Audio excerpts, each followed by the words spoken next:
Hi, I'm Zara, and this is my story. Please like and subscribe. I was born in a small town in Lebanon to parents who were literally God's angels. Both of them were doctors who worked with a charity organization and treated most patients for free. So obviously, we weren't rich, but we were happy. My parents' kindness rubbed off on me too, and even as a small kid, I couldn't see anyone miserable. But soon after I turned 14, my whole life changed. My parents had gone to Syria as part of a medical team, and a few days later, they were reported missing. As search teams still looked for them, I was sent to live with my aunt and cousin in Turkey. Aunt Rabia was extremely wealthy, and she lived in a huge mansion with her daughter Amel. Aunt welcomed me warmly and showed me around the house. There were beautiful decorative items in every corner. Oh wow, this vase is so pretty. That's Amel's choice. We bought it in Paris last year. You've seen the Eiffel Tower? I've heard it's gorgeous. I suddenly stumbled backwards and knocked the vase off the table, and it shattered into pieces. Oh, I'm so sorry. It's all right. I'll just call someone to clean up the mess, and we'll see the rest of the house later, okay? Gosh, why was I so clumsy? At dinner, I tried to be extra careful not to drop anything, and Aunt noticed my nervousness. Are you still thinking about those vases? Don't worry about it. But just in case Amel says something, don't take it too seriously, okay? What do you mean? Well, her heart's in the right place, but she just has, a different way of expressing her feelings. Just know that we're both very happy to have you here. I wasn't quite sure what Aunt meant, and I was quite curious to meet this mysterious Amel now. Aunt had to leave when she had an important call during dinner, and as I cleared up the plates, a group of laughing girls barged in.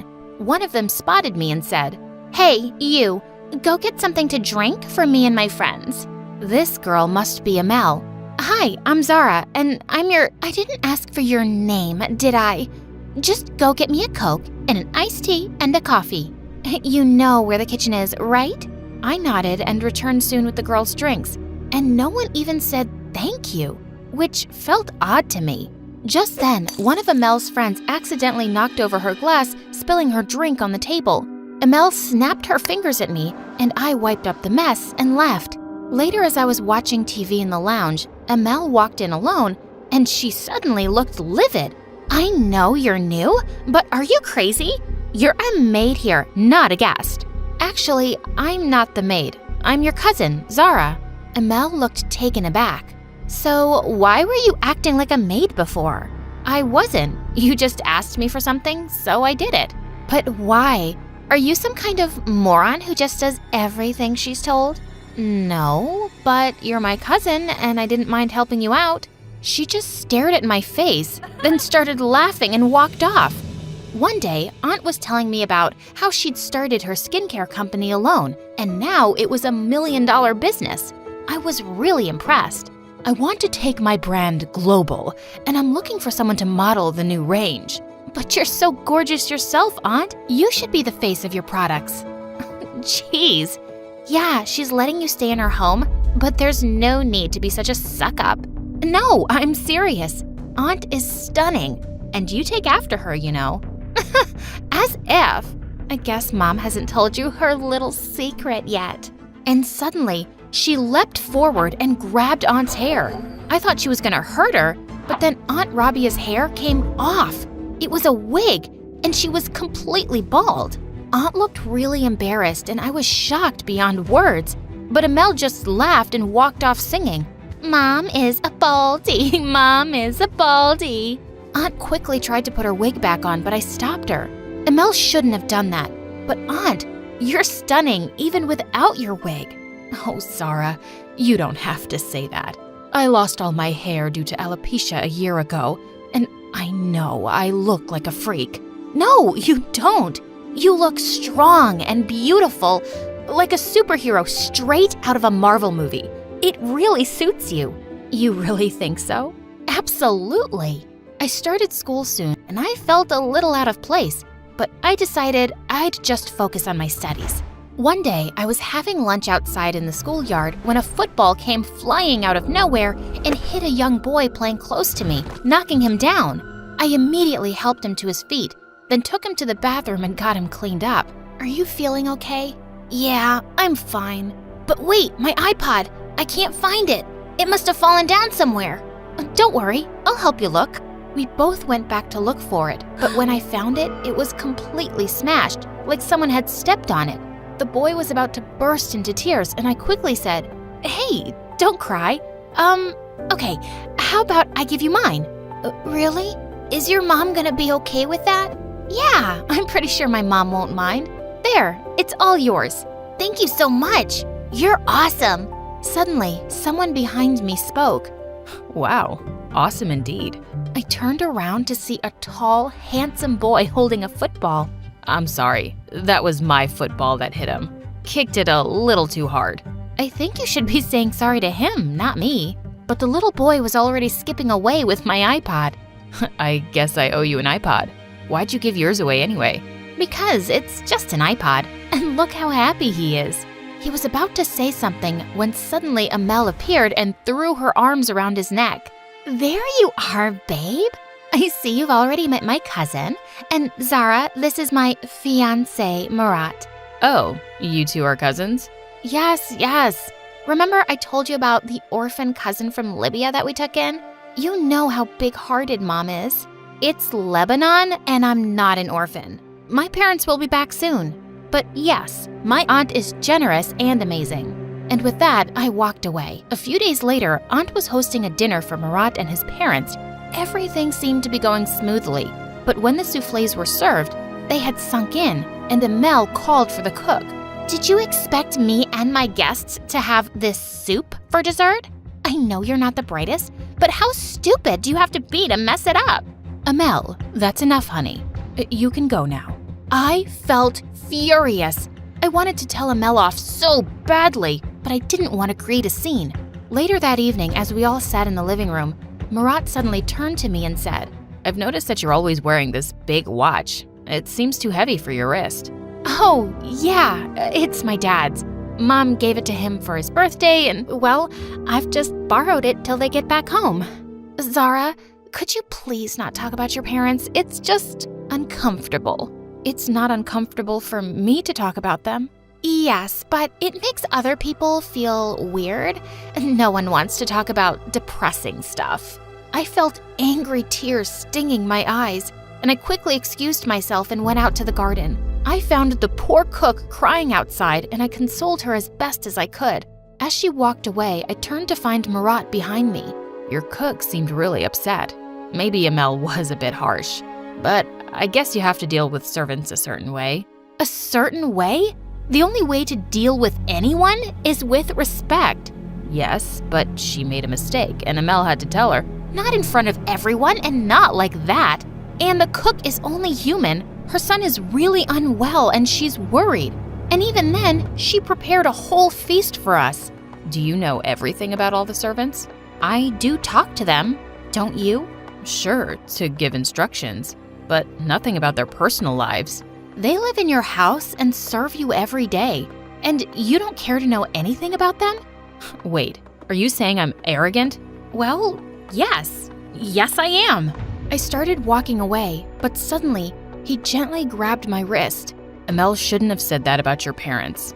I'm sorry, and I'm sure they'll be found soon. Me too. And thank you. And then I left.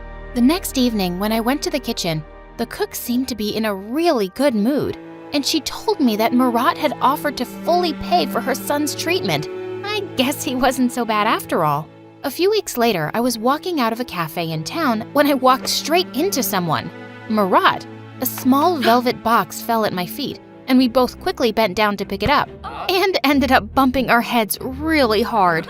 Then we both burst out laughing and sat down on a bench. I just picked out a ring for Amel. You know, we have our engagement party in 2 weeks. What do you think? He opened the box to reveal a diamond ring. I'm sure she'll love it. But I asked what you think.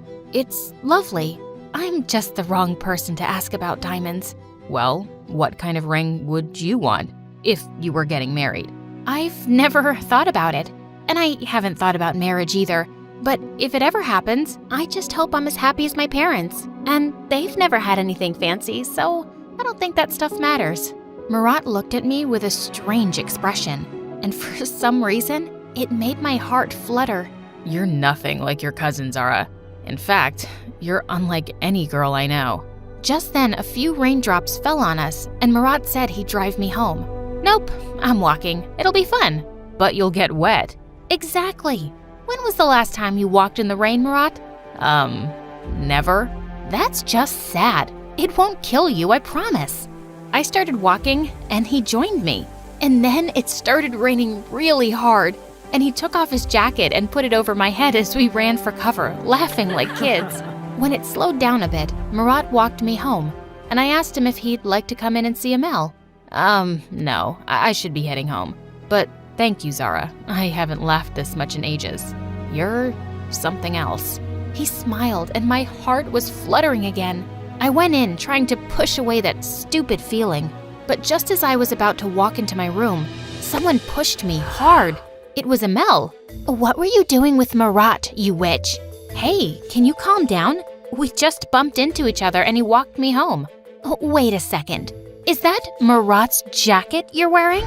Suddenly, I realized that he draped it around my shoulders and I'd forgotten to return it. Look, it started raining and he was just being nice. Listen to me loud and clear, Zara. He's my fiancé and I don't want you hanging out with him. I didn't plan it, Amel. I'll just stay away from him. You don't need to feel so insecure. Suddenly she pounced at me and snatched the jacket away. Why would you make me feel insecure? You're just a poor orphan living on our charity. Someone like him would never even think about someone like you. And neither would I. But if you call me a poor orphan one more time, Amel, I might just punch your face. And with that, I pushed her out of my room and slammed the door shut. I was getting sick of her. After that, I completely avoided Murat in school or any time he visited Amel at home. He was her fiancé, and it was best for me to stay away from him. The engagement party was being hosted by Aunt, and the whole house was buzzing with excitement. But just as they were about to exchange rings, Murat suddenly stopped and looked up at her. Amel, I can't do this. I can't get engaged to you. What? What do you mean? I'm really sorry. I tried, but I just can't convince myself to go through with this. It isn't fair to us both. What are you talking about, Murat? I'm in love with someone else, and it's not you. I'm sorry. Murat left the room and everyone just stood there, speechless with shock. Amel burst into tears and ran off to her room. What had just happened? Aunt Rabia looked really upset. An hour later, when I went up to my room, I was shocked to see that the whole place was trashed, and Amel was standing in a corner, holding Dad's watch. Amel, have you lost your mind? And what are you doing with my watch? I was waiting for you to come so I could show you. And with that, she put my watch on a table and smashed it with a hammer. Oh my God, no! What did you do? That was my dad's. How could you? Well, I don't think he's coming back for it. And suddenly, I snapped. I leapt forward and grabbed her hair, and we broke into a huge fight. Moments later, Aunt walked in and pulled us apart. What's gotten into you two? She stole my fiancé. She's a snake, Mom. I don't know what you're talking about, you psycho. Aunt took Amel away, and I climbed into my bed and cried for what seemed like hours. The next day, Aunt came into my room with a really serious face. Zara, I'm sending you away to live with my cousin in another city, and you'll be attending school there. I'll pay for everything, of course. I stared at her face, feeling a bit heartbroken. I loved my aunt, and I didn't want to be away from her. I wish you would believe me that this isn't my fault, Aunt Rabia. I do believe you, but I have to take care of my daughter, and I don't think it's a good idea for you two to be around each other. I hope you'll understand. I left to stay with Aunt's cousin the next day. I missed her a lot, but her cousin was kind too, and I soon settled into my new school and tried to forget about my life before. But I never gave up hope that my parents would be found one day. I worked hard for a scholarship and got into a good university. One day, as I was walking out of university, A gust of wind suddenly blew some papers out of my hand, and as I ran after them, I tripped and was about to fall face forward when someone caught me. I got you. And your papers too. I looked up in complete shock. It was Marat. What are you doing here? Obviously looking for you. But why, Marat? You don't know how difficult you made things for me. I know, and I'm really sorry. When I found out you left, I knew there was no use coming after you, because you'd never make your aunt or Amel unhappy. And I went away myself, trying to forget you, but I just couldn't. You somehow changed me, Zara. I don't want to just settle for something ordinary anymore. I want to be with someone who makes me happy, who makes me better. I'm in love with you. Maybe since the first time I met you. It was the sweetest thing I'd ever heard, and my eyes welled up. I never really stopped thinking about you either, Marat. But I don't think we can be together. My aunt would be convinced that I broke you and Amel up, and she'd hate me. That's another reason why I'm here. Your aunt's been sick for a while, and I think she'd really like to see you. There's something she wants to tell you. I immediately dropped everything and went to see Aunt Rabia, and I was shocked to find her so weak. Why didn't you tell me you were sick, Aunt? Who's been taking care of you? Where's Amel? Amel got married to a rich, much older guy some months ago, and she left. She hasn't visited me since. Well, I'm here now. Aunt tearfully took my hands. My darling Zara, I'm sorry that I ever sent you away from me. I was angry then, but I don't blame Marat for falling for you. You're the best person I know, and you have my blessing to be with him. You deserve every bit of happiness. I hugged Aunt tight, and then she said something that shook my world. There's something else, but I had to be absolutely sure before I could tell you. I got a call from an agency in Syria that had been trying to reach you. Zara, your parents have been found. I spoke to them myself, and they're flying in tomorrow. I just couldn't stop the tears from flowing. It sounded unbelievable, but I'd never, ever lost hope. I left Aunt to rest and found Marat waiting outside. You knew about my parents? I did, but I had to let your aunt be the one to tell you. I can't wait to see them again and introduce them to you. I'm so happy for you, Zara. It looks like it's gonna rain.